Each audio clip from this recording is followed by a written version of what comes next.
আমাদের অনেক দামি সময় আমরা নষ্ট না করে সরাসরি কোরআন থেকে শুনি। আমি আমার খুতবার শুরুতে সূরাতুল হাশরের 20 নম্বর আয়াত তেলাওয়াত করেছি।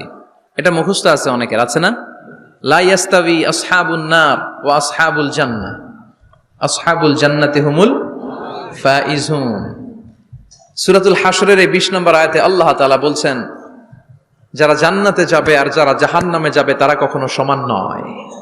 যারা জান্নাতে যাবে তারাই হচ্ছে সফল কাম। সুবহানাল্লাহ পড়েন।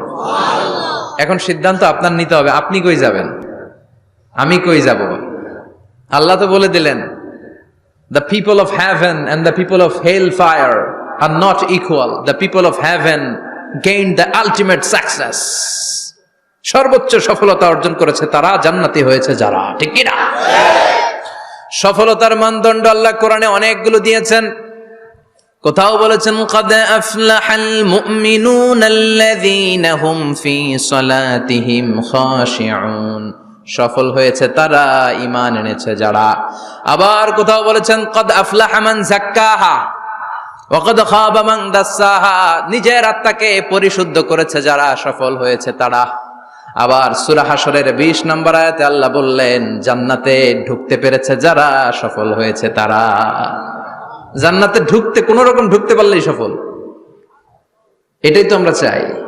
আমরা কি চাই? জান্নাত চাই। চিল্লায় বলেন কি চাই? মালিক